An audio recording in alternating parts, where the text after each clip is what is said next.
तब से क्लास के यूट्यूब चैनल में यूपी ट्रिपल एस लेखपाल भर्ती परीक्षा में यूपी जीके में आज हमारा होगा टेस्ट नंबर पहला। और इसमें हम लोग उत्तर प्रदेश की भौतिक संरचना और जलवायु से बनने वाले सभी क्वेश्चन को करेंगे। ये जो हमारा टेस्ट सीरीज होगा, इस टेस्ट सीरीज की सबसे बड़ी विशेषता यह होगी साथी, इसमें हम लोग चैप्टर वाइज क्वेश्चन को करेंगे। यानी अगर आप देखेंगे तो एक चैप्टर से जितनी भी क्वेश्चन आएगी, ठीक है, जितने भी प्रश्न बनेंगे उन सभी प्रश्न को बेसिक टू एडवांस लेवल के सारे क्वेश्चन को हम सॉल्व करेंगे। ठीक है, तो आप बहुत ही ध्यान से देखिएगा और वीडियो के आखिर में आप हमें जरूर बताइएगा कि आपके कितने नंबर सही हुए इस 20 प्रश्न में। ठीक है, बहुत ही आसान सा और बहुत प्यारा सा सवाल है। कह रहा है कि निम्नलिखित कथनों पर विचार करिए और नीचे दिए गए कोड से सही विकल्प का, यहाँ पे ध्यान रखना होगा, कह रहा है सही विकल्प का आपको चयन करना है। ऑप्शन कह रहा है कि उत्तर प्रदेश का जो संपूर्ण क्षेत्रफल है वह 2,40,928 वर्ग किलोमीटर है और यह क्षेत्रफल भारत के क्षेत्रफल का 7.33% है। बिल्कुल सही है ये वाला स्टेटमेंट। सेकंड कह रहा है कि क्षेत्रफल की दृष्टि से भारत में उत्तर प्रदेश का जो स्थान है वो चौथे नंबर पे है। ये वाला पॉइंट भी बिल्कुल सही है। तीसरा कह रहा है कि 2011 की जनगणना के अनुसार उत्तर प्रदेश का जो जनसंख्या घनत्व है, ठीक है, वह कितना है, 829 प्रति वर्ग किलोमीटर है। तो इस तरह का सवाल आपसे पूछा जा सकता है, कई पॉइंट को मिला करके एक सवाल बन सकता है। तो यहाँ पे तीनों विकल्प आपके बिल्कुल सही हैं। अगर आपने सी आंसर चुना बिल्कुल सही हो जाएगा, सी होगा आपका राइट आंसर। अगर मैं थोड़ा आराम से बोल रहा हूँ तो प्लीज आप वीडियो की स्पीड को थोड़ा सा बढ़ा लीजिएगा, पर पूरा वीडियो बहुत अच्छे से कीजिएगा, है ना, इससे आपकी प्रैक्टिस बनेगी बहुत बढ़िया है। देखिए, आप जानते हैं, अगर हम बात करेंगे उत्तर प्रदेश को लेकर के, तो उत्तर प्रदेश का अगर आप पूर्व से पश्चिम की तरफ जाते हैं तो इसकी जो लंबाई है वो 650 किलोमीटर है, जबकि उत्तर से दक्षिण की तरफ देखेंगे तो इसकी जो चौड़ाई है साथी वह 240 किलोमीटर है। और अगर पूरे उत्तर प्रदेश का आप क्षेत्रफल देखेंगे तो पूरे उत्तर प्रदेश का क्षेत्रफल है 2,40,928 वर्ग किलोमीटर और यह जो क्षेत्रफल है भारत के क्षेत्रफल का, यानी अगर आपका ये पूरा का पूरा अगर भारत है साथी, ठीक है, और इस भारत के क्षेत्रफल में जो हमारा केवल उत्तर प्रदेश का क्षेत्रफल है वह केवल और केवल 7.33% है।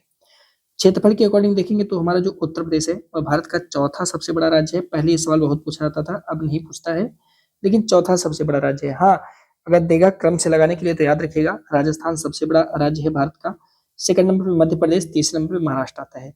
बाकी अगर हम तो लोग 2011 की जनगणना को देखेंगे तो इसके अनुसार उत्तर प्रदेश का जो जनसंख्या घनत्व है वह 829 प्रति वर्ग किलोमीटर है। इसे भी थोड़ा सा ध्यान रखिएगा। अगला सवाल है, कह रहा है कि उत्तर प्रदेश का कुल अक्षांशीय विस्तार कितना है। अक्षांश और देशांतर आप लोग अच्छे से जानते होंगे और कह रहा है कि इसमें उत्तर प्रदेश का अक्षांशीय विस्तार कितना होगा। तो साथ ही अगर हम लोग रफली अपने उत्तर प्रदेश को बनाने की कोशिश करें तो हमारा Uttar Pradesh something like that कुछ इस तरह से साथी है कि नहीं है ना, कुछ इस तरह से हमारा उत्तर प्रदेश पड़ता है। और इसमें अगर आप देखेंगे तो अक्षांशीय विस्तार की अगर हम लोग बात करेंगे प्रदेश के अक्षांशीय विस्तार की, तो उत्तर प्रदेश का जो सबसे दक्षिणी पॉइंट है, यानी जो हमारे सोनभद्र जिले के एकदम लास्ट पॉइंट पे मैं यहाँ से ड्रा कर रहा हूँ, यहाँ पे जो होकर के गुजरती है साथी, अगर हम इसकी बात कर रहे हैं, ठीक है, जो मतलब सबसे नीचे है, तो यह जो है पॉइंट है साथी वह 23 डिग्री है ना, और 5-2 मिनट के आसपास में, यानी जो यहाँ से रेखा गुजरती है, यहाँ से जो रेखा गुजरती है अक्षांश रेखा वह 23 डिग्री 5-2 मिनट वाली होती है। ठीक है, अब देखेंगे तो कर्क रेखा से थोड़ा सा ऊपर है, क्योंकि 23.5 डिग्री रेखा आप जानते हैं कर्क रेखा होती है, 23 से 1/2 अंश वाली रेखा। लेकिन आप देखेंगे 23 से 5-2 हो जाता है, थोड़ा सा कर्क रेखा के ऊपर से, यानी कर्क रेखा उत्तर प्रदेश से होकर के नहीं गुजरती है, ध्यान है ना। फिर इसके बाद आप देखेंगे इसके सबसे उत्तर में यहाँ पे सहारनपुर पड़ता है, तो सहारनपुर में अगर आप देखेंगे यहाँ तक आते आते जो अक्षांश रेखा हो जाती है साथी वह 31 डिग्री 2-8 मिनट हो जाती है। ठीक है, तो अगर आप देखेंगे तो 23-7-30 और 52-28 इधर का अंतर लगभग में आप देखेंगे तो इन दोनों के बीच में 7 डिग्री 3-6 मिनट का अंतर देखने को मिलता है साथी, है ना। तो यही आपसे पूछ रहा है कि कुल अक्षांशीय विस्तार कितना है, यानी यहाँ से लेकर के यहाँ तक में कुल कितना अक्षांशीय विस्तार है। तो 23-5-2 से लेकर के 23-2-8 तक में तकरीबन 7 डिग्री 3-6 मिनट का अंतर है। ठीक है, बस यही आपसे सवाल पूछ रहा है, ध्यान रखिएगा। बाकी अगर आप देशांतरी विस्तार आप देखना चाहेंगे तो आप जानते हैं, यहाँ अगर शामली को लेकर के देखा जाए, सबसे जो पश्चिमी जिला है और पूर्व में सबसे बलिया है, इनके बीच के अगर आप डिफरेंस को देखेंगे तो सबसे पश्चिमी वाला जो क्षेत्र है, यहाँ से साथ ही आप जानते हैं 77 डिग्री 30 मिनट यहाँ से पूर्वी देशांतर गुजरती है। ठीक है, देशांतर रेखा गुजरती है, अक्षांश नहीं देशांतर। और आगे अगर आप देखेंगे तो यहाँ से जो हमारा बलिया है, यहाँ से होकर के सदी 84 डिग्री 3-9 मिनट गुजरती है। ठीक है, तो यहाँ पे ध्यान रखना होगा 3-9 मिनट गुजरती है। तो इन दोनों के बीच में भी आप पाएंगे तो लगभग में देशांतरी विस्तार भी बहुत ज्यादा नहीं है, 77 3 80 4 84 4 3 7 और 9। अब देखेंगे यहाँ पे साथ ही कि 7 डिग्री 9 अंश का देशांतरी विस्तार पाया जाता है, जबकि अक्षांशीय विस्तार में अंतर 7 डिग्री 3-6 मिनट का है और देशांतरी में 7 डिग्री 9 मिनट का है। इतनी पॉइंट क्लियर है ना, बस ये आज से सवाल पूछा जाएगा, ध्यान रखिएगा, ठीक है। यहाँ पे पॉइंट लिखा गया है, अगर आप चाहें तो इसे आप देख सकते हैं साहब, है ना। अगला क्वेश्चन करते हैं। क्वेश्चन करा कि निम्नलिखित कथनों पर विचार करिए तथा निश्चित एक कोड से सही विकल्प का चयन कीजिएगा। करा कि भूगर्भिक दृष्टिकोण से जो उत्तर प्रदेश है वह भारत का जो प्राचीनतम भूखंड है गोंडवाना लैंड उसी का ही पार्ट है, ठीक है। सेकंड ऑप्शन कह रहा है कि उत्तर प्रदेश के दक्षिण पठारी भाग का निर्माण प्री कैम्ब्रियन युग में हुआ है। अब देखिए, आप जानते हैं कि पूरा भारत, प्रायद्वीप भारत पूरा का पूरा साथी गोंडवाना लैंड का ही पार्ट है, ना केवल भारत बल्कि अफ्रीका, दक्षिण अमेरिका, ऑस्ट्रेलिया, यूरोप जैसे देश गोंडवाना लैंड के पार्ट है। बाकी अंगारा लैंड में आप जानते हैं कि आपका सॉरी यूरोप नहीं आता साथी, ऑस्ट्रेलिया आता है, अफ्रीका आता है, मेडागास्कर आता है, दक्षिण अमेरिका आता है और भारत का प्रायद्वीप ये गोंडवाना लैंड का पार्ट है। बाकी यूरोप हो गया, आपका एशिया हो गया, उत्तरी अमेरिका हो गया, वो सब अंगारा लैंड का पार्ट होता है, ठीक है, टेंशन नहीं लेना है। तो इस कार्ड से देखेंगे कि हमारा जो भारत है, और भारत भी हमारा गोंडवाना लैंड का पार्ट होता है, भारत में जो उत्तर प्रदेश है साथी ये भी गोंडवाना लैंड का ही पार्ट होता है। तो बिल्कुल ये वाला स्टेटमेंट आपका सही है। अब अगर हम बात करेंगे भारत का जो दक्षिण का पठार है, क्या उसका निर्माण कैम्ब्रियन युग में हुआ है, तो आप लोग जानते हैं साथी जो हमारा प्रायद्वीप भारत है ना। अगर हम थोड़ा सा डिस्कस करें कि ये इस तरह से पूरा का पूरा, एक सेकंड मुझे आप दीजिए, मैं थोड़ा सा मैप से आपको बताता हूँ। ये साथी हमारा हो गया प्यारा भारत मान, है ना। देखिए ये हो गया पूरा का पूरा, आप जानते हैं अपना इंडिया, और इस इंडिया में आप जानते हैं कि ये जो पूरा एरिया होता है इसे हम प्रायद्वीप के पठार के नाम जानते हैं, यानी प्रायद्वीप भारत का पठार है ये वाला पूरा एरिया साहब, ठीक है। और आप जानते हैं इस प्रायद्वीप भारत के जो ये पूरे पठार का जो पार्ट है साथी, इसका निर्माण प्री कैम्ब्रियन एरा में हुआ था। याद रखेंगे इसका पूरा का निर्माण साथी कब होता है, तो प्री कैम्ब्रियन युग में होता है, ठीक है। यहाँ पे लिखा है प्री कैम्ब्रियन युग में इसका निर्माण होता है। तो उत्तर प्रदेश का जो दक्षिण का एरिया है, यहाँ पे जो बुंदेलखंड और बघेलखंड का जो पठार है साथी, वो और कुछ नहीं है बल्कि जो हमारे ये प्रायद्वीप भारत है ना, इसी का उत्तर में उभरा हुआ भाग है। अब आपको क्लियर हो गया, क्योंकि आप जानते हैं अपना उत्तर प्रदेश यहाँ पे साहब, है ना। अपना आप देखेंगे तो उत्तर प्रदेश यहाँ पे से पड़ता है, और उत्तर प्रदेश का जो ये एरिया आता है, यानी जो हमारा बुंदेलखंड बघेलखंड का जो पठार वाला क्षेत्र आता है, वो प्रायद्वीप भारत का और कुछ नहीं बल्कि उत्तर का उभार क्षेत्र है। और इस क्षेत्र का निर्माण भी प्री कैम्ब्रियन काल में हुआ है, यानी उत्तर प्रदेश के तो दक्षिण में स्थित है भाई, ये नीचे है दक्षिण में है, तो दक्षिण का जो पठार है वो भी प्री कैम्ब्रियन काल का ही बना हुआ है। और अगर एग्जामिनर गहराई में जाएगा तो बताना कि ये कुछ और नहीं है, प्रायद्वीप भारत का उत्तर में उभरा हुआ भाग ही है सिर्फ, ठीक है, ध्यान रखिएगा। तो ये दोनों स्टेटमेंट आपके सही हो जाएंगे, दोनों के दोनों तथ्य साथ ही आपके सही है, सी आंसर इस प्रश्न का भी हो जाएगा राइट आंसर। अब देखिए दक्षिण के प्रायद्वीप पठार को लेकर के 2-3 पॉइंट आपसे पूछा जा सकता है, इसे ध्यान रखिएगा। पहली पॉइंट तो यही आपसे पूछेगा कि ये किसका पार्ट है, तो बताना कि अगर उत्तर प्रदेश का दक्षिणी पठार से आपसे पूछेगा किसका पार्ट है, तो बताना ये प्रायद्वीप पठार का उत्तरी भाग है। पहला सवाल तो ये बताना एग्जामिनर अगर आपसे पूछेगा कि क्या है, तो बताना कि ये और कुछ नहीं है, प्रायद्वीप पठार का उभार है, ऐसा कह सकते हैं, उभार है यानी उत्तर की तरफ का उभार है। दूसरी बात कि इसका निर्माण कब होता है, तो यहाँ पे ध्यान रखना होगा, इसका निर्माण साथी प्री कैम्ब्रियन युग में होता है। ये दूसरा सवाल एग्जामिनर आपसे घुमा के पूछेगा, तो बताना कि इसका निर्माण प्री कैम्ब्रियन युग में होता है। तीसरी पॉइंट ये बताना कि जो दक्षिण का पठार है इसमें जीवाश्म का अभाव यानी फॉसिल्स नहीं पाया जाएगा। तो आप मुझे बताइए क्या यहाँ पे एग्रीकल्चर अच्छा हो सकता है क्या, अगर जीवाश्म का अभाव है, ठीक है, जीवाश्म का अभाव है यानी मृदा में जीवाश्म नहीं पाया जाएगा, तो मृदा यहाँ की अच्छी नहीं होगी। यही कारण है कि अगर आप दक्षिण के पठारी क्षेत्र में बुंदेलखंड की मृदा देखेंगे तो लाल काली ऐसी टाइप की मृदा यहाँ पे देखने को मिलती है, ठीक है। तो इतने पॉइंट आपसे पूछा सकता है, प्लीज आप इसे ध्यान रखना, ठीक है। और अगर हम लोग थोड़ी सी बात करें साथी कि उत्तर प्रदेश को अगर हम भौतिक प्रदेश में बांटे तो सामान्यतः उत्तर प्रदेश को 3 भौतिक प्रदेशों में बांटा गया है। कौन कौन 3 भौतिक प्रदेश है जरा सा देखेंगे। अगर हम उत्तर प्रदेश को बांटते हैं तो उत्तर प्रदेश को 3 क्षेत्रों में बांटा जाता है। अगर हम उत्तर प्रदेश को बांटे तो उत्तर प्रदेश को कितने भौगोलिक क्षेत्र में आप बांटोगे, तो 3 भौगोलिक क्षेत्रों में बांटोगे। कौन कौन सा होगा, उत्तर प्रदेश के जो सबसे उत्तर का जो पार्ट है, यानी अगर मैं यहाँ पे मैप में थोड़ा सा बनाऊं, ऐसे मैं रफली ही बना रहा हूँ दोस्तों, आप लोग भी ऐसे रफ में ही बहुत ज्यादा कलाकारी नहीं करना है, रफ में ही बनाइएगा, ठीक है। मान लीजिए ये अपना उत्तर प्रदेश है, तो उत्तर प्रदेश का जो सबसे उत्तर का जो पार्ट होता है, ठीक है, जो सबसे उत्तर है, यहाँ के इस वाले क्षेत्र को हम भाबर और तराई का क्षेत्र बोलते हैं, यानी ये जो पार्ट है साहब, ठीक है, भाबर एवं तराई का क्षेत्र बोलते हैं, ठीक है, ध्यान रखेंगे पहला पार्ट है, इसी को हम भाबर और तराई भी, इसमें भाबर क्या है तराई उसको हम समझेंगे, ये वाला पार्ट है। दूसरा जो पार्ट होता है वो मध्य का मैदान वाला क्षेत्र है, ठीक है। यहाँ से आप ये सब देख रहे हो, ये पूरा जो एरिया है सब इसको हम मध्य का मैदान बोलते हैं, ठीक है। ये अपना हो गया मध्य का मैदान। और तीसरा एक पट्टी पाई जाती है जो सबसे दक्षिण में है साथी, यहाँ पे ये सब लेकर के ऐसे लेकर के ये पट्टी पाई जाती है ना, ये पूरी पट्टी पाई जाती है, इसे हम दक्षिण का पठारी क्षेत्र बोलते हैं। तो ये आपका हो गया दक्षिण का पठारी क्षेत्र, है ना, यानी दक्षिण का पठार यहाँ पे है ना, जिसे हम लोग बुंदेलखंड का पठार, बघेलखंड का पठार बोलते हो। और ये हो गया साथी मध्य का मैदान, मध्य का मैदान हो गया, ठीक है। और ये जो होता है साथी, इसे हम भाबर का क्षेत्र एवं तराई का क्षेत्र बोलते हैं। तो भाबर एवं तराई का क्षेत्र आपको समझ में आ गया होगा, भाबर एवं तराई का क्षेत्र साहब इसको बोलते हैं, ठीक है। ये होता है अगर हम भौतिक प्रदेश में बांटे उत्तर प्रदेश के तो। अब इनमें से सबसे पहले हम भाबर पढ़ेंगे, फिर तराई पढ़ेंगे, फिर मध्य पढ़ेंगे, फिर उसके बाद दक्षिण के पठार को पढ़ेंगे, एक एक पॉइंट पर डिस्कस करेंगे। ऐसे ही आपसे एक क्वेश्चन पूछ रहा है कि भाई निम्नलिखित में से कौन सा कथन भाबर के संदर्भ में सही है, जो भाबर का क्षेत्र है उसके बारे में कौन सा स्टेटमेंट सही है। तो ये कह रहा है कि जो भाबर का क्षेत्र है उसकी जो चढ़ाई है उत्तर प्रदेश के पश्चिम में ज्यादा पाई जाती है। जैसे जैसे हम पश्चिम से पूर्व की तरफ बढ़ेंगे, भाबर क्षेत्र की चौड़ाई में कमी होती जाएगी, ठीक है। दूसरी चीज, भाबर क्षेत्र की भूमि जो है वो कंकड़ पत्थर से निर्मित है और यह प्रमुख पर्वतीय प्रदेश से निर्मित है, यह प्रमुखतः होना चाहिए पर्वतीय पाद प्रदेश में निर्मित होता है। अब मैं आपको थोड़ा सा बताता हूँ, ध्यान से सुनना।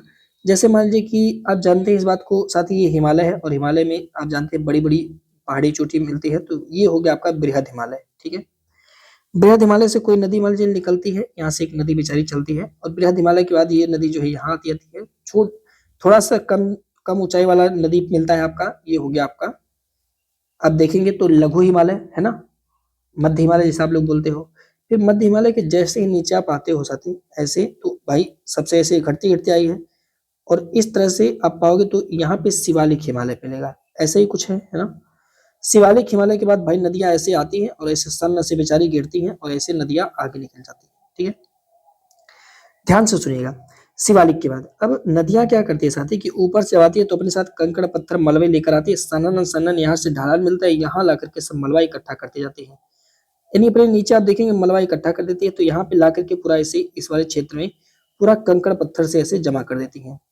कंकड़ पत्थर के जमा होने की वजह से आप जानते हैं रेत में अगर कंकड़ पत्थर में नदी गिरेगा तो यहाँ पे पानी तो दिखेगा नहीं, क्योंकि कंकड़ पत्थर साथी है ना, इसके अंदर साथी ये नदियां विलुप्त हो जाती है। और जैसे जैसे आप आगे बढ़ते जाओगे धीरे धीरे ये नदी आगे जैसे जैसे बढ़ती जाएगी साथी, समतल में जैसे जैसे बढ़ती जाएगी वैसे वैसे कंकड़ पत्थर की मात्रा कम होता जाएगा, है ना। और एक समय ऐसा आएगा जब कंकड़ पत्थर पूरी तरह से खत्म हो जाएगा और प्लेन आ जाएगा, एकदम से प्लेन आ जाएगा, ठीक है। अब देखिए यहीं पर ये बात आपको समझना होगा कि उत्तर प्रदेश, जैसे मान लीजिए ये पूरा क्षेत्र है, ऊपर से आप ऐसे कल्पना करिए उत्तर प्रदेश आप देख रहे हैं ऊपर की तरफ, तो उत्तर प्रदेश के उत्तर से शिवालिक है एकदम से उत्तर में, तो शिवालिक के बाद से आप देखेंगे जैसे ही नदी यहाँ पे प्रवेश की, जैसे मान लीजिए गंगा यमुना ये सारी नदियां हैं, जो भी नदियां हैं, तो जैसे प्रवेश करती है तो अपने नीचे साथ ही इस तरह से जो मलबा इकट्ठा करके जो क्षेत्र बनाती है, वो नदियों के नीचे जो क्षेत्र मिलता है, यानी ये हिमालय का गिरी का जो पाद यानी गिरिपाद के जो एकदम नीचे का जो क्षेत्र बनता है, इस क्षेत्र को ही हम लोग भाबर का क्षेत्र बोलते हैं। तो सबसे ऊपर का जो क्षेत्र बनेगा उसे हम क्या बोलेंगे, भाबर का क्षेत्र। अब आप जानते हैं कि इस क्षेत्र में तो कंकड़ पत्थर से बनेगा, क्योंकि आप जानते हैं नदियां स्टार्टिंग में ही है और गिरिपाद है, यानी जो पर्वत है उसके नीचे ही है, गिरिपाद है, तो जाहिर सी बात है गिरिपाद पे जो नदियां जो क्षेत्र होगा वह क्षेत्र कंकड़ पत्थर से ही बना होगा, क्योंकि नदियां वहां पे ला करके अपना मलबा कंकड़ पत्थर जमा कर देंगे। पहली बात तो ये, दूसरी बात यहाँ पे नदियां क्या हो जाएंगी, तो आप कहोगे सर यहाँ पे नदियां तो विलुप्त हो जाएंगी, यहाँ पे नदी हमें दिखाई नहीं देगा, लेकिन अंदर अंदर कंकड़ पत्थर के नीचे नीचे नदी में मतलब बहेंगी, ऊपर दिखाई नहीं देंगी, ठीक है। तो साथ ही ये हो गया आपका भाबर का क्षेत्र। अगर मैं आपसे कहूँ कि इसमें धान और गेहूं की खेती की जा सकती है, तो आप कहोगे नहीं सर इसमें एग्रीकल्चर नहीं किया जा सकता है, यानी भाबर क्षेत्र की जो मृदा आगे मृदा में इसकी चर्चा हम और करेंगे, यहाँ पे कृषि नहीं हो सकता। क्यों नहीं हो सकता, क्योंकि यार यहाँ पे एग्रीकल्चर कैसे हो सकता है, यहाँ पे आप देखोगे कंकड़ पत्थर की जमीन है तो एग्रीकल्चर यहाँ पे एब्सेंट है, नहीं हो सकता। जैसे ही भाबर से आगे बढ़ेंगे धीरे धीरे इसकी चौड़ाई क्या होगी, कम होती जाएगी। तो उत्तर प्रदेश में आप देखेंगे तो इधर उत्तर पड़ेगा, सॉरी पश्चिम पड़ेगा, तो पश्चिम से पूर्व में जैसे जैसे आप बढ़ते जाएंगे तो भाबर क्षेत्र की जो चौड़ाई है वो कम होती जाएगी, यानी भाबर क्षेत्र की चौड़ाई सहारनपुर में ज्यादा मिलेगा, और जैसे ही आप सहारनपुर से आगे बढ़ते जाओगे भाबर क्षेत्र क्या होगा, कम होता चला जाएगा। और एक समय ऐसा आएगा आगे चल के कि आपको तराई का मैदान देखने को मिलेगा, और तराई का मैदान साथी क्या है, एकदम से समतल है, प्लेन है, ठीक है। तराई के मैदान के बाद आगे जो है साथी वो मध्य का मैदान आपको देखने को मिलेगा।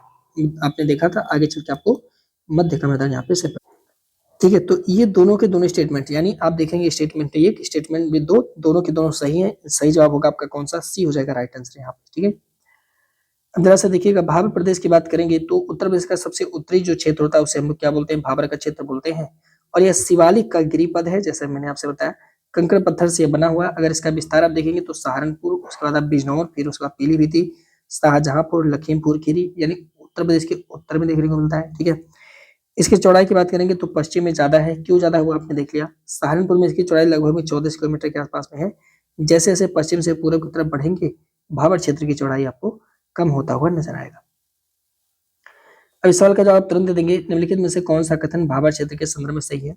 इस क्षेत्र का निर्माण कंकड़ पत्थर से हुआ है तथा यह क्षेत्र मुख्यतः पर्वतीय पाद में स्थित है। आपको हाँ सर, भाबर क्षेत्र की में नदियां क्या हो जाती हैं, विलुप्त हो जाती हैं तथा पुनः तराई क्षेत्र में नदियां प्रकट हो जाती है। तो आपको हाँ बिल्कुल सही है, भाबर क्षेत्र में तो साथ ही नदियां गायब हो जाती हैं और ये नदियां गायब होकर के आगे चल के तराई क्षेत्र में आती हैं और वहां पर जलोढ़ पंख, जलोढ़ शंकु, यानी तराई क्षेत्र में जो नदियां आती हैं भाबर क्षेत्र से होकर के वह साथ ही यहाँ पे जलोढ़ पंख का निर्माण करती हैं, ठीक है, या कह सकते हैं जलोढ़ शंकु का निर्माण करती हैं, शंकु का निर्माण करती है। ये सब जलाकृतियां हैं, कभी पढ़ेंगे भविष्य में, है ना। तो इन सब का निर्माण करती है। बाकी नदियां विलुप्त हो जाएंगी भाबर में और तराई में नदी आपको देखने को मिल जाएगा। तो सी हो जाएगा प्रश्न का राइट आंसर, बिल्कुल सही जवाब साथी, है ना। भाबर क्षेत्र क्या कृषि के दृष्टिकोण से उपजाऊ है, तो आप कहोगे नहीं सर, भाबर क्षेत्र कृषि के ओर से कृषि के दृष्टिकोण से उपजाऊ नहीं है। अगला सवाल देखिएगा, निम्नलिखित में से कौन सा कथन सही नहीं है। इस क्षेत्र का निर्माण दलदली एवं गाद मिट्टी वाले अवसादों से हुआ है। इस क्षेत्र की जलवायु स्वास्थ्य के लिए उत्तम नहीं है। कारक के निम्नलिखित में से कौन सा है से कथन, ठीक है। यहाँ पे साथी नाम नहीं लिखा है, गलती किया हुआ है, नाम एग्जामिनर को लिखना चाहिए था, लेकिन कोई नहीं है, आप लिख लीजिएगा। निम्नलिखित में से कौन सा ऐसे कथन तराई क्षेत्र होना चाहिए, तराई क्षेत्र, तराई क्षेत्र, है ना, के संबंध में सही नहीं है, ऐसा सवाल है। कौन सा कथन है जो तराई क्षेत्र के संबंध में सही नहीं है साथी, है ना। कहा कि इस क्षेत्र का निर्माण दलदली एवं गाद मिट्टी वाले अवसादों से हुआ है, तो ये बात तो बिल्कुल सही है। कह रहा इस क्षेत्र की जलवायु स्वास्थ्य के लिए उत्तम नहीं होती है, ये बात भी सही है। तो दोनों स्टेटमेंट सही हैं, तो सही नहीं है यहाँ पे होना चाहिए ना तो एक ना ही दो, क्योंकि ये दोनों स्टेटमेंट आपके सही हैं साहब, ठीक है। याद रखेंगे दोनों स्टेटमेंट यहाँ पे सही है, ये दोनों बातें तराई के लिए बिल्कुल ही सही है। डी हो जाएगा प्रश्न का राइट आंसर, ना तो एक ना ही दो, ठीक है। अब जरा सा समझिएगा तराई क्षेत्र, इस प्रश्न को मैं सही करवा दूंगा, ठीक है। जरा समझिएगा इस बात को, आप सही कर लीजिएगा। तराई क्षेत्र के बारे में अगर हम लोग बात करें तो आपने देखा कि भाबर के नीचे ठीक तराई क्षेत्र पड़ता है, ठीक है। और यहाँ जो है साथी ये दलदली एवं गाद मिट्टी वाले अवसादों से हुआ है, क्योंकि आप जानते हैं नदियों के द्वारा बहाकर अब जो लाया जाएगा, कंकड़ पत्थर तो पीछे रह गया, लेकिन महीन रेतीली बालू से साथी जो है वो तराई क्षेत्र बनता है।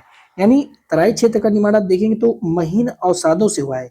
अब आप देखिएगा रेत, जैसे मान लीजिए पानी वानी खेत में चलता है, आप देखेंगे तो अगर पानी ऐसे पाइप से निकल के बह रहा है तो स्टार्टिंग में आप देखेंगे अगर कहीं पे पानी खुल के गिर रहा है तो उसके साइड साइड में आप देखेंगे कंकड़ पत्थर आपको नजर आएगा, ऐसे मोटा मोटा कंकड़ पत्थर जो जमीन से निकाल के गड्ढा करके बनाता है। लेकिन जैसे जैसे आप दूरी पर बढ़ते जाएंगे आपको महीन महीन एकदम रेतीला, एकदम से समतल दिखाई देगा। तो वही चीज है कि समतल और नम मैदान होता है तराई का क्षेत्र। तराई क्षेत्र में अत्यधिक वर्षा होती है यहाँ पे, इसलिए भी दलदली मैदान है।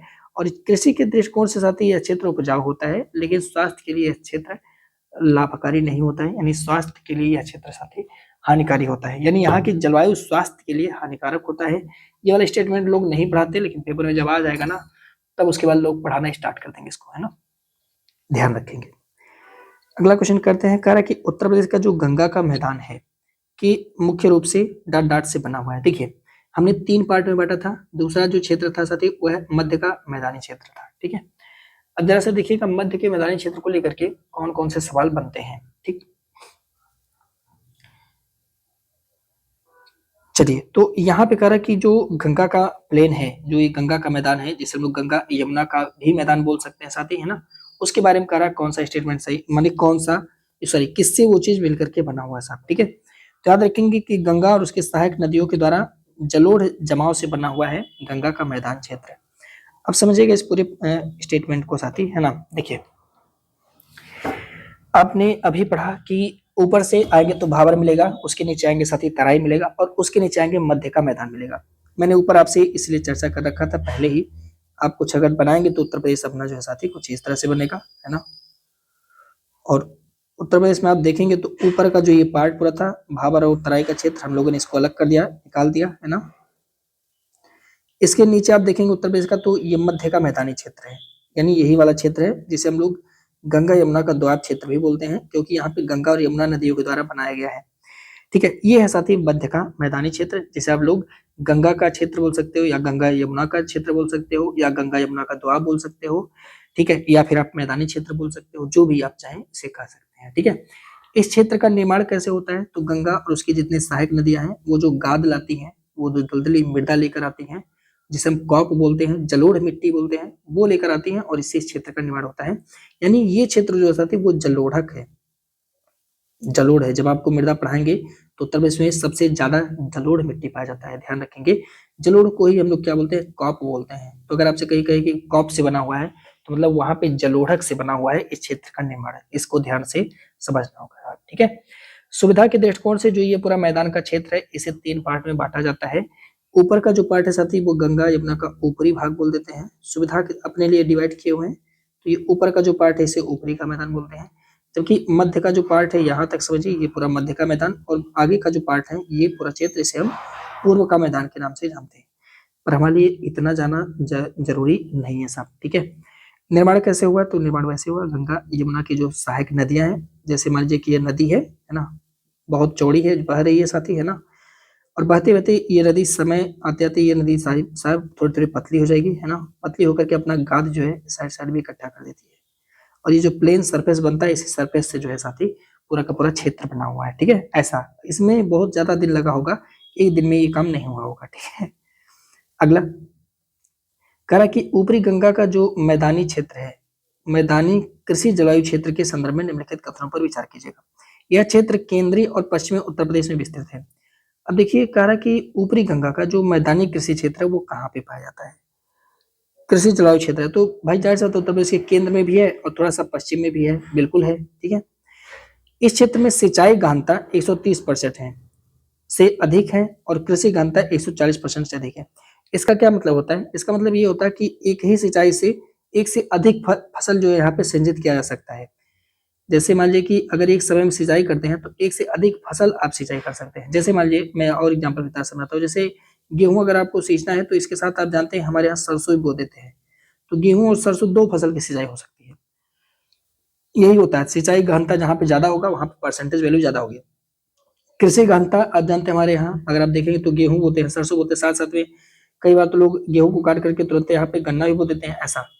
तो मतलब एक से ज्यादा फसल जब वहां पे ज्यादा होता है, उसकी वहां उस क्षेत्र की कृषि गहनता ज्यादा होती है। तो हमारे यहाँ गंगा यमुना का जो क्षेत्र है, यानी जो हमारा ऊपरी गंगा का जो कृषि जलवायु क्षेत्र है साथी, यहाँ पे आप देखेंगे ज्यादा कृषि गहनता और ज्यादा सिंचाई गहनता दोनों पाई जाती है। इस कार्ड से राइट आंसर प्रश्न का कौन सा बनता है, सी हो जाएगा आपका सही जवाब। ठीक है, अगला क्वेश्चन है, उत्तर प्रदेश को कितने कृषि जलवायु क्षेत्र में बांटा गया है। तो मैं आपसे कहूंगा कि एक बार गूगल करके सर्च करना कि उत्तर प्रदेश को कितने कृषि जलवायु क्षेत्र में बांटा गया है, और गूगल पे बहुत सारा सर्च आता है तो वहाँ पे इमेज पे क्लिक करना। ठीक है, इमेज पे क्लिक करना साथी, और वहाँ पे एक इमेज खुलेगा, मैं आपको दिखा दे। देखिए, अगर देखें उत्तर प्रदेश को तो इसको कुल 9 कृषि जलवायु क्षेत्र में बांटा जाता है। कितने, 9 कृषि जलवायु क्षेत्र। कौन कौन सा है, पहला जो ये वाला जो दिख रहा है, ये वाला लोकेशन, इसे हम भाबर एवं तराई का क्षेत्र बोलते हैं, भाबर एवं तराई, है ना, तराई का क्षेत्र बोलते हैं, इसे ध्यान रखेंगे। यहाँ पे जो ये वाला आपको दिख रहा है, ये आपका पश्चिमी क्षेत्र हो गया, जिसे आप लोग पश्चिमी मैदान बोलते हो। 9 कृषि जलवायु क्षेत्र में आपको बता रहा हूँ, पश्चिमी मैदान। ठीक है, ये हो गया आपका। ठीक है, फिर पश्चिमी मैदान के ठीक नीचे आप देखोगे तो ये वाला जो एरिया आप देखते हो साथी, ये आपका मध्य का मैदान है, मध्य का मैदान। ठीक है, ये आपका मध्य का मैदान है साथी, ध्यान रखेंगे। इसके नीचे आप देखोगे, इसके ये जो ये एरिया मिल रहा है साथी, ये अर्ध शुष्क एरिया है, जिसे हम लोग बोलते हैं दक्षिण पश्चिम का अर्ध शुष्क एरिया, यानी दक्षिण पश्चिम का अर्ध शुष्क एरिया, अर्ध शुष्क क्षेत्र बोल सकते हैं। ठीक है, तो आप देखोगे इस तरह से एक हो गया, और ये हो गया आपका 2, ये हो गया 3, और ये हो गया आपका चौथा। और ये देखेंगे यहाँ पे साथी जो ये आपको दिख रहा है साथी, ठीक है, ये इसको मध्य का नहीं, मध्य पश्चिम का मैदान बोलते हैं, माफ करिएगा, थोड़ा सा ध्यान रखिए। मध्य पश्चिम का मैदान, एक मिनट, मध्य पश्चिम का मैदान, मध्य पश्चिम का मैदान, ठीक है, मध्य पश्चिम का मैदान साथी। और ये आपका जो ये वाला जो पार्ट आपको दिख रहा है, ये आपका हो गया मध्य का मैदान, मध्य का मैदान, मध्य का मैदान, ठीक है, ये आपका हो गया साथी मध्य का मैदान, ठीक है। बाकी यहाँ पे आप देखेंगे ये वाला जो एरिया है, यहाँ पे ये बुंदेलखंड का क्षेत्र पड़ता है, तो इसे हम बुंदेलखंड का मैदान बोल देते हैं, ठीक है।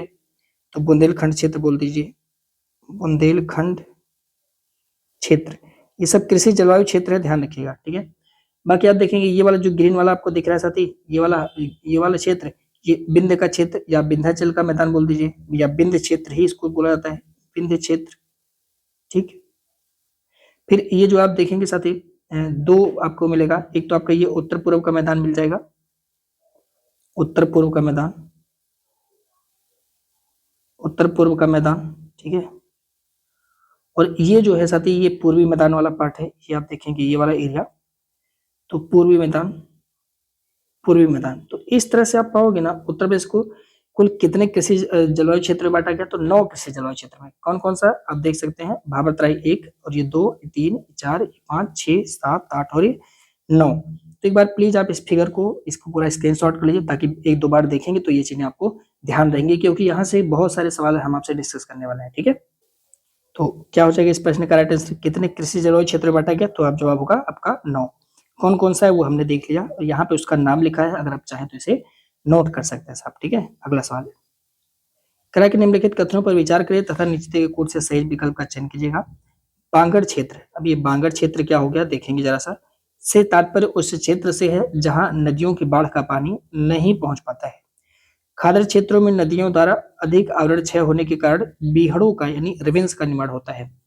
आपसे पूछ रहा है कौन सा स्टेटमेंट यहाँ पे साथी सही होगा, तो यहाँ पे ध्यान रखना होगा कि दोनों के दोनों स्टेटमेंट इस प्रश्न के सही हैं, यानी राइट आंसर हो जाएगा आपका सी, सही जवाब, ठीक है। देखिए होता क्या है, आपने देखा कि मध्य का मैदान गंगा और यमुना के नदियों के द्वारा जो अवसाद लाए गए थे उसके द्वारा हुआ है। मान लीजिए कि बहुत समय पहले की बात है, जब ये नदियां साफ ऐसे बह रही थी, ठीक है। देखिए कई हजार सौ साल पहले की बात है, ऐसे गंगा नदी बह रही है, सपोज करिए, ठीक है।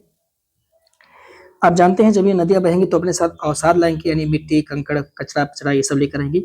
धीरे धीरे क्या हुआ कि ये नदियां साहब कचरा पचरा अपना पूरा का पूरा ऐसे साइड साइड में मलबे पूरा जमा करती गई, मलबे जमा करती करती गई साहब, है ना। एक समय ऐसा है कि ये नदी यहाँ तक पूरा ऐसे मलबे जमा कर दी पूरा, है ना। और यहाँ पे पूरा एक सरफेस बन गया, एक पूरा तल बन गया साहब, ठीक। तो आप मुझे बताइए कि क्या, रुक जाइए अभी पूछते हैं, ऐसे पूरा का पूरा साहब मान लीजिए दोनों साइड में ऐसे आप तल बना दीजिए, है ना। अभी तो आप देखोगे प्रयागराज में एकदम छोटी सी गंगा नदी बेचारी देखने को मिलती है। ऐसे मान लीजिए पूरा का पूरा ये दोनों साइड में आप देख सकते हैं ये पूरा समतल बना लिया है, ठीक है। अब देखिए अब जब भी बाढ़ के मौसम में पानी आती है तो क्या फिर से ये नदी अपने इस बॉर्डर को तोड़ करके यहाँ यहाँ प्रवाहित होने लगती है, तो आप कहोगे सर नहीं सर ऐसा नहीं होता है। अब जब भी मौसम में बाढ़ आती है तो ये नदियां अपने ही क्षेत्र में जाती हैं, बल्कि अब जो है नई तरीके से ऐसे साइड साइड में मलबे इकट्ठा करती है, कि नदी उठ करके यहाँ आकर के मलबा इकट्ठा करेगा, नहीं ना। अब लोग नहीं सर, बाढ़ का पानी सिर्फ यहीं पर पहुंच पाता है, देखिएगा इस वाले क्षेत्र में पहुंच पाता है, पीछे के क्षेत्र में नहीं पहुंच पाता है। लेकिन पीछे का क्षेत्र भी नदियों ने ही बनाया है, लेकिन अब क्या हुआ धीरे धीरे वहां पे मिट्टी का जमाव हो गया, मिट्टी का पटाव हो गया। कई सौ सालों से लोग अब यहाँ पे कृषि कर रहे हैं, घर बनाए हुए हैं, बड़े बड़े टावर बन रहे हैं, मकान बन रहे हैं, स्कूल बन रहे हैं, हॉस्पिटल सड़क बन रहे हैं। लेकिन ऐसा नहीं है कि नदियां अगर चाहें तो अपना जमीन ले नहीं सकती, जब बाढ़ आता है तो अपना वो जमीन पूरा ले लेती है। क्योंकि लोग, कुछ लोग होते हैं कि जब बाढ़ चला आता है तो यहाँ साइड साइड में भी अपना मकान बना लेते हैं, तो नदी कहती है यार इतना भी मत छिकाओ, बाढ़ आती है सबको दबा के ले जाती है साहब, ठीक है। तो देखिए अब जहां पर जिस क्षेत्र में अब समय बीत चुका है और बाढ़ का पानी नहीं पहुंच पाता है, इस क्षेत्र को हम लोग बांगर भूमि बोलते हैं। क्या बोलते हैं, बांगर बोलते हैं। तो यही पॉइंट आपको ध्यान रखना होगा, इस क्षेत्र को हम लोग बोलते हैं साहब बांगर। इस क्षेत्र में भी पहले कृषि होता था, लेकिन अभी क्या है लोग बहुत एग्रीकल्चर किए, तो अब यहाँ के क्षेत्र की जो मिट्टियां हैं, जाहिर सी बात है कि उनका पलटाव नहीं हो रहा है, वहां पे कुछ नया जीवाश्म नहीं आ रहा है, इसलिए कृषि के लिए थोड़ा सा अनुपयुक्त है। तो कृषि के लिए बागर की भूमियां अनुपयुक्त हैं, और यहाँ पे साथ ही बाढ़ का पानी भी नहीं आता है, ठीक है। अब जहाँ पे बाढ़ का पानी आता है उस क्षेत्र को हम लोग क्या बोलते हैं, तो इस क्षेत्र को जहाँ पे ये नवीन जलोढ़क आप पाते हो, इस क्षेत्र को हम खादर बोलते हैं। और यहाँ पे हर साल अभी पानी आता है और यहाँ की मिट्टी में परिवर्तन होता रहता है। तो इसे याद रखिएगा, इसे हम खाद्र की भूमि बोलते हैं। ठीक है, क्या बोलते हैं? खाद्र का क्षेत्र बोलते हैं। अब इस खाद्र के क्षेत्र में नदियां बीहड़ों का निर्माण कर देती हैं। ऐसे जाएंगे, जाते जाते रहेंगे तो ऐसे खच्चर से ऐसे मुड़ जाएंगे, तो ऐसे पूरा एक बीहड़ बना देंगे साथ ही, है ना। माने चंबल घाटी आप देखें ना, एकदम से पूरा खड़ा खड़ा घाटी।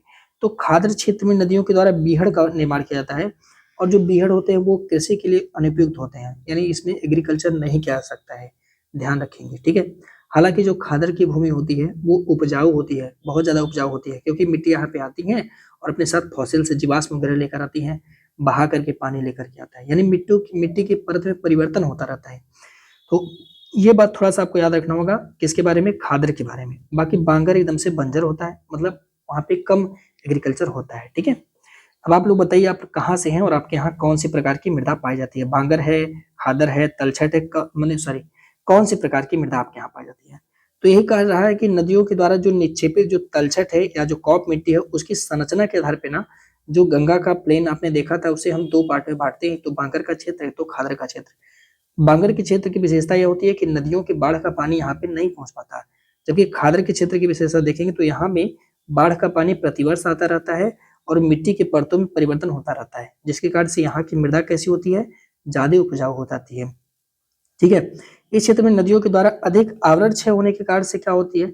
वो बीहड़ का निर्माण करती है नदियां ऐसे ऐसे करके। ठीक है, और बीहड़ कैसा होता है? तो यह एक अन उपजाऊ क्षेत्र होता है, बीहड़ में कुछ पैदा नहीं हो सकता है। ठीक है, अगला क्वेश्चन कह रहा है कि उत्तर प्रदेश के ऊंचाई वाले भागों में मिलने वाला जो प्राचीनतम जलोढ़ होता है, जो ऊंचाई मिलता है उसको हम क्या बोलते हैं? तो इसको साथ ही राढ़ के नाम से बोलते हैं, राढ़ लोग बोलते हैं, गांव में इसको बोलते हैं राढ़ है, RARH होता है। ठीक है, यहाँ पे याद रखना होगा, इसको हम साथ ही क्या बोलते हैं? राढ़ बोलते हैं। ठीक है, इस पॉइंट को ध्यान रखिए। तो इस प्रकार से राइट आंसर आपका कौन सा हो जाएगा? सी हो जाएगा यहाँ पे सही जवाब। देखिएगा, आपने देखा कि गंगा यमुना के मैदान का निर्माण कैसे हुआ, तो आप बताओगे सर जलोढ़क से हुआ है। और गंगा यमुना मैदान का विस्तार अगर आप देखेंगे तो समुद्र तल से लगभग में 300 मीटर की ऊंचाई पर है। ठीक है, इसका निर्माण कब हुआ है साथी? तो याद रखेंगे अभिनूतन काल में या अभिनूतन युग में हुआ है साथी। और वहां पे जो नदी घाटी का अवसादीकरण, मैंने आपसे अवसादीकरण का मतलब क्या? अवसादे इकट्ठा होने से उस क्षेत्र का निर्माण हुआ है साहब। ठीक है, अगला क्वेश्चन करेंगे, करा के निम्नलिखित कथनों पर विचार कीजिए तथा नीचे दिए गए कूट से सही विकल्प का चयन कीजिएगा। बुंदेलखंड का पठार उत्तर प्रदेश के दक्षिण में स्थित है। बुंदेलखंड का जो पठार है उत्तर प्रदेश के दक्षिण में ही तो स्थित है, बिल्कुल सही है। बुंदेलखंड के पठार का जो ढाल है वो दक्षिण से उत्तर की तरफ है। ये बात थोड़ी सी समझने वाली है। तो बिल्कुल, क्यों दक्षिण से उत्तर की तरफ है? क्योंकि अभी हम लोगों ने पढ़ा कि साहब ये कुछ और नहीं बल्कि ये प्रायद्वीप भारत का उभरा हुआ भाग है। तो प्रायद्वीप भारत यहाँ पे ऊंचा है और इसका पठार का ढाल कैसे है? तो आगे की तरफ है साहब। ठीक है, तो दोनों स्टेटमेंट आपके सही हो जाएंगे, सी हो जाएगा प्रश्न का राइट आंसर, यानी सही जवाब दोस्तों। ठीक है, थोड़ी सी अगर हम बात करेंगे, ये तीसरा पार्ट है, क्योंकि अभी आपने देखा भाबरतराई क्षेत्र आपने पढ़ लिया, गंगा का मैदान आपने पढ़ लिया। अब दक्षिण का मैदान हमने 3 पार्ट में डिवाइड किया था, आपको ध्यान होगा ऊपर है ना।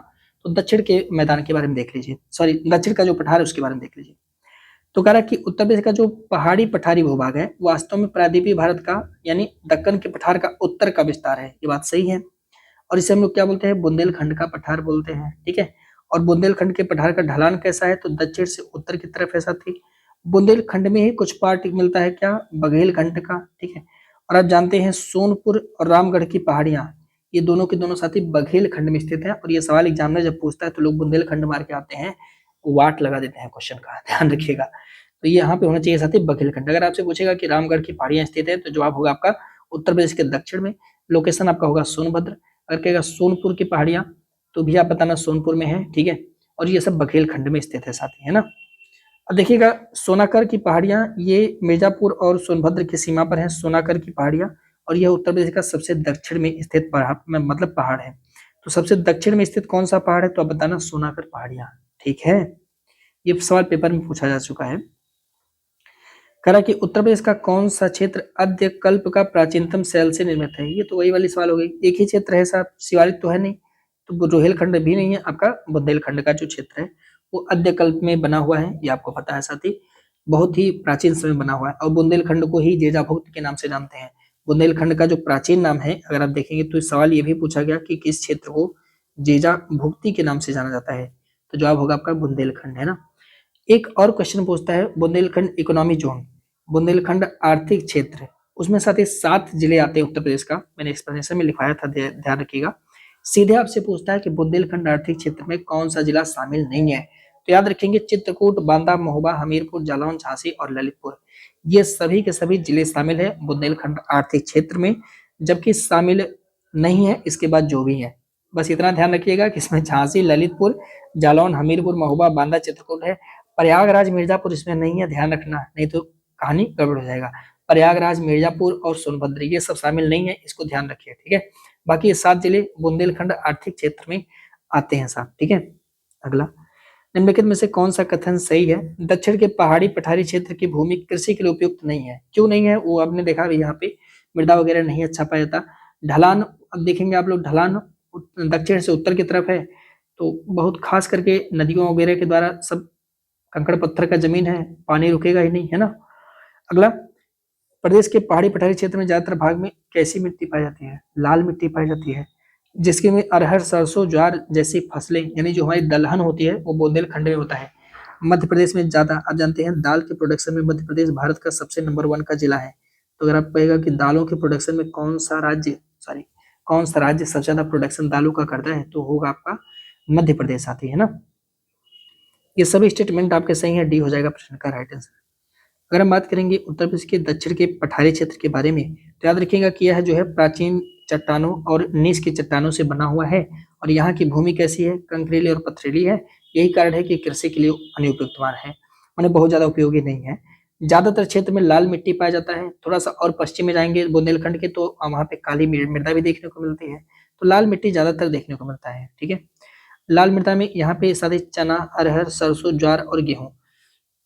मृदा वाले चैप्टर में मैं आपको बुंदेलखंड की और मृदाओं के बारे में चर्चा करूंगा, है ना। इस क्षेत्र में पहाड़ी आवरण क्षय होने के कारण घर से तो अवशिष्ट रूप से यहाँ की जो पहाड़ियां हैं वो पाई जाती हैं साथ ही। इसी में आप देखेंगे चंबल नदी, बेतवा नदी, केन, सोन और टोंस जैसी नदियां बहती हैं साहब, ठीक है, ध्यान रखेंगे। अगला सवाल है, करा कि निम्नलिखित में से कौन सा कथन सही है या फिर है? बुंदेलखंड के पश्चिमी भाग में काली मृदा रेंगुर का विस्तार है। तो थोड़ा सा अगर हम बुंदेलखंड के पीछे जाएंगे तो हमें काली मिट्टी देखने को मिलेगा साथ ही, और यहीं से मालवा का पठार देखने को मिलता है। बुंदेलखंड में एक घास का मैदान पाया जाता है जिसका नाम है साथी चलास। क्या नाम है? चलास। तो ये सवाल भी आपसे पेपर में पूछ सकता है, ध्यान रखिएगा। दोनों स्टेटमेंट आपके यहाँ पे सही है, सी आंसर हो जाएगा प्रश्न का राइट आंसर, ठीक है। देखिए, बुंदेलखंड के पश्चिम के क्षेत्र में आपको याद रखना होगा, यहाँ पे काली मृदा पाई जाती है। बुंदेलखंड में चलास नाम का घास का मैदान पाया जाता है। यहीं से बुंदेलखंड से ही सटा हुआ साथी बघेलखंड, और यहाँ पे टीले पाए जाते हैं, शंक्वाकार टीले, यानी शंकु की तरह से बना हुआ साथी टीला आपको देखने को मिलेगा, ठीक है। सोन नदी साथ याद रखिएगा कि बघेलखंड क्षेत्र में बहती है। कम वर्षा होने के कारण जो बुंदेलखंड का पठारी क्षेत्र है, यहाँ की जो वनस्पतियां होती है वो छोटी होती है, यानी घास के मैदान कैसे होती है?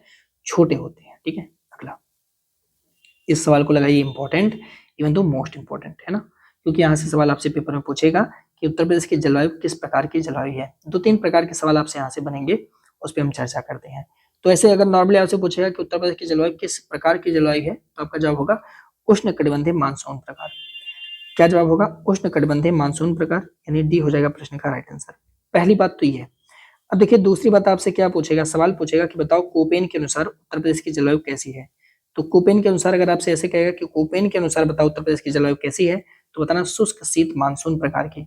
अगर आपसे कहेगा कि थर्मोथ्रेट के अनुसार बताओ कैसी है, तो बताना समशीतोष्ण उपार्द्र प्रकार की, है ना। 2 लोग का नाम याद रखिएगा। उत्तर प्रदेश की जलवायु को वर्षा के आधार पर डिवाइड किया हुआ है, प्रोफेसर स्टाम्प और डॉक्टर काजी सैयद अहमद। इन्होंने कहा कि आर्द्र एवं उष्ण जलवायु है, दूसरा साधारण आर्द्र और उष्ण क्षेत्रीय जलवायु। तो ये 2 पार्ट में बांटे हैं वर्षा के आधार पर, इसे भी थोड़ा सा ध्यान रखिएगा, ठीक है। अगला, निम्नलिखित कथनों पर विचार कीजिए तथा नीचे दिए कोड से सही विकल्प का चयन कीजिएगा। बुंदेलखंड में ग्रीष्म ऋतु में सबसे ज्यादा तापमान रहता है। देखिए उत्तर प्रदेश में 3 ऋतुएं पाई जाती हैं, गर्मी में गर्मी होता है और ठंडक में ठंडक लगती है। तो ग्रीष्म ऋतु, शीत ऋतु हो गया। और कहोगे सर एक ऋतु और कौन सा है? भाई 3 ऋतुएं तो हमारे यहाँ पाई जाती हैं साहब, है ना।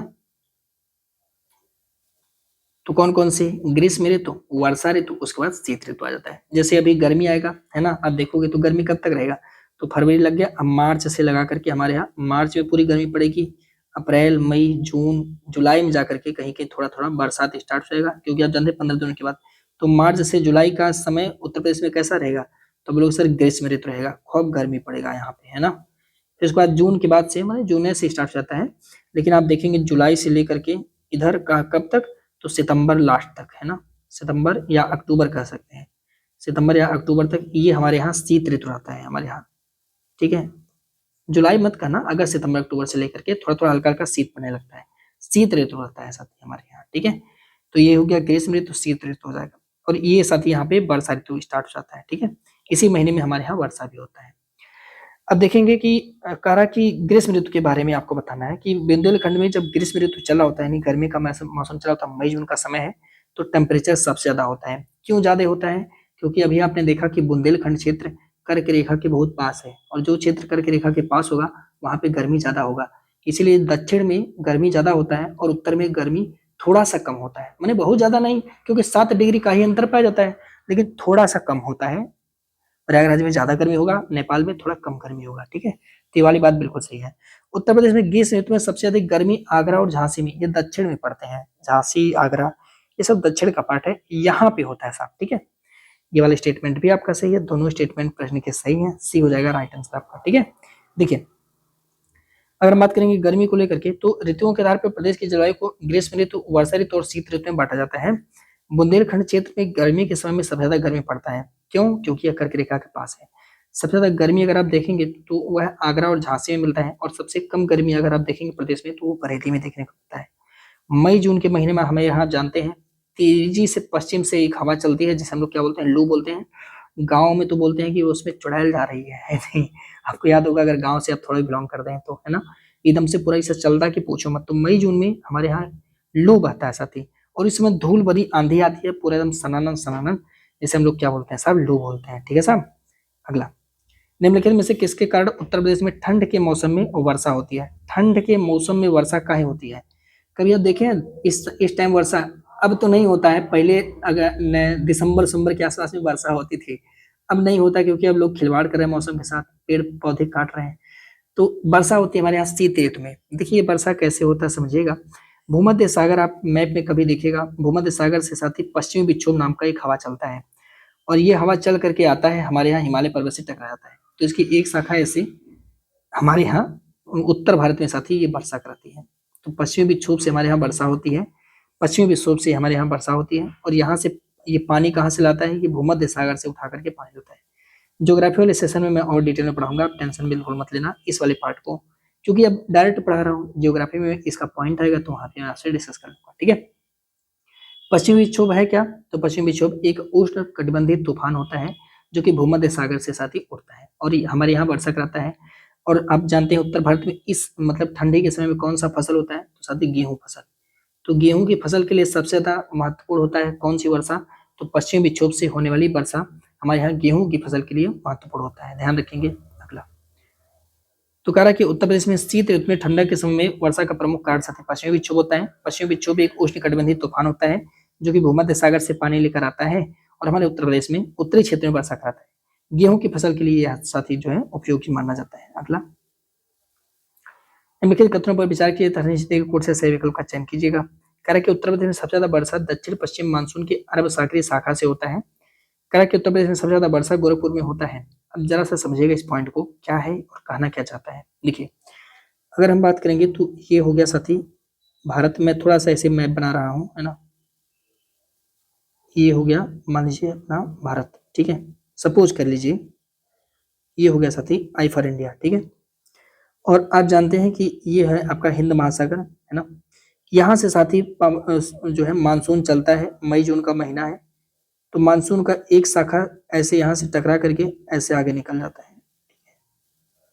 और आप जानते हैं कि ये वाला जो एरिया है ये अरब सागर है, और ये है साथी बे ऑफ बंगाल यानी बंगाल की खाड़ी, ठीक। तो ऐसे करके जब ये मानसून चलता है तो ऐसे करके यहाँ पे पश्चिमी घाट की पहाड़ियां हैं, ठीक है, और यहाँ पे गारो खासी जंतिया साथी शिवालिक की मतलब गारो खासी जंतिया का पहाड़ी है ना, मासिन दाम में यहीं पर पड़ता है, मेघालय वाले क्षेत्र में सबसे ज्यादा वर्षा होता है ना। तो ये क्या करते हैं, इनसे टकरा करके ऐसे ऐसे आगे बढ़ता है साथी, और ये अरावली श्रेणी से होते हुए ऐसे करके थोड़ा बहुत वर्षा यहाँ पे कराता है, और यहाँ पे अपना उत्तर प्रदेश है ना, ये देखिए, तो ये थोड़ा सा यहाँ पे पश्चिम वाले एरिया में वर्षा करा पाता है। तो ये आगरा जो अरब सागर की जो शाखा है, इसे थोड़ा सा बरसात होता है हमारे यहाँ उत्तर प्रदेश में, पश्चिमी उत्तर प्रदेश में थोड़ा सा बरसात होता है, बहुत कम, है ना, बहुत कम होता है साथ ही। जबकि ये बंगाल की खाड़ी का शाखा जैसे ही आगे चलता है, ऐसे बिहार से टकरा करके ऐसे करके खूब सरर सरर बरसा कराता है, खूब बरसा कराता है यहाँ पे। और ये शाखा यहाँ से भी टकरा करके आता है, खूब बरसा कराता है। तो उत्तर प्रदेश में सबसे ज्यादा बरसात जो है वो बंगाल की खाड़ी की शाखा से होता है, बहुत ज्यादा। अरब सागर से बहुत कम होता है। तो यहाँ पे ध्यान रखना होगा, ये कह रहे हैं कि दक्षिण पश्चिम मानसून से तो होता ही होता है, लेकिन अरब सागर से नहीं। इस मानसून को हम दक्षिण पश्चिम का मानसून बोलते हैं, लेकिन अरब सागर से नहीं बल्कि बंगाल की खाड़ी से होता है। ये गलत हो जाएगा आपका, है ना, ध्यान रखिएगा। तो इस प्रकार से केवल बी आपका राइट आंसर हो जाएगा, यानी ये हो जाएगा आपका राइट आंसर। गोरखपुर में सबसे ज्यादा वर्षा होती है कि नहीं होती? तो आप बताओगे प्रदेश में सबसे ज्यादा वर्षा गोरखपुर में होती है। सबसे कम वर्षा कहाँ पे होती है? तो आगरा मथुरा वाले क्षेत्र में। अब देखेंगे तो ये मथुरा वाला लोकेशन जो है ना, यहाँ पे सबसे कम वर्षा होता है। तो मथुरा में सबसे कम वर्षा होता है, ठीक है। और जबकि सबसे ज्यादा वर्षा वो गोरखपुर में होता है। किससे होता है? तो बंगाल की खाड़ी। अरब सागर से आप देखेंगे पश्चिमी क्षेत्र और पठारी क्षेत्र, यानी पश्चिमी क्षेत्र में बरसात जो है साथी अरब सागर शाखा से भी उत्तर प्रदेश में होता है, ठीक है। आई थिंक चीज आपको क्लियर हो गई होंगी साहब, है ना। तो अरब सागर शाखा से सर्वाधिक वर्षा उत्तर प्रदेश में पठारी क्षेत्र में होता है। बाकी सबसे ज्यादा वर्षा लगभग 70 से 80% हमारे यहाँ बंगाल की खाड़ी वाली शाखा से होता है, ध्यान रखेंगे। अगला क्वेश्चन है, सांख्यिकी डायरी उत्तर प्रदेश 2024 अभी हाल ही में जारी किया गया। इसके अनुसार जिलावार आंकड़ों के अनुसार कैलेंडर वर्ष 2023 में उत्तर प्रदेश में सबसे ज्यादा वर्षा किस जिले में हुआ है? देखिए बदलाव हो गया था 2023 में, है ना। और ये बताते हैं कि उत्तर प्रदेश का जो मुरादाबाद है इसमें ज्यादा वर्षा हुआ है 2023 वाले वर्ष में। तो मुरादाबाद में ज्यादा वर्षा हुआ है, तो यहाँ पे ध्यान रखिएगा, ये हो जाएगा प्रश्न का राइट आंसर। और ये मैं नहीं बताता हूँ, गवर्नमेंट की वेबसाइट बताती है, सांख्यिकी डायरी उत्तर प्रदेश 2024। और इसके अनुसार साथ ही कैलेंडर वर्ष 2023 में प्रदेश में सबसे ज्यादा वर्षा वाला जिला मुरादाबाद है और सबसे कम वर्षा वाला जिला साथी वो गाजियाबाद बताया जा रहा है। उत्तर प्रदेश का पूर्वांचल क्षेत्र सबसे अधिक बाढ़ प्रभावित क्षेत्र है। ध्यान रखिएगा, ये क्वेश्चन पेपर में डायरेक्ट पूछेगा किस क्षेत्र में सबसे ज्यादा बाढ़ आता है? तो पूर्वांचल के क्षेत्र में साथी सबसे ज्यादा बाढ़ आता है। पूर्वांचल के क्षेत्र सबसे ज्यादा बाढ़ प्रभावित क्षेत्र होता है। उत्तर प्रदेश में आप भीषण बाढ़ देखेंगे तो 1978 में सबसे ज्यादा भीषण बाढ़ आया हुआ था। तो ये क्वेश्चन थे जो यहाँ से नॉर्मली हमसे पूछे जा सकते हैं। कल हम उत्तर प्रदेश की कृषि मृदा वगैरह से डिस्कस करेंगे आपसे। मिलते हैं आपसे कल के सेशन में, तब तक के लिए हमें इजाजत दीजिए। वंदे मातरम, जय हिंद।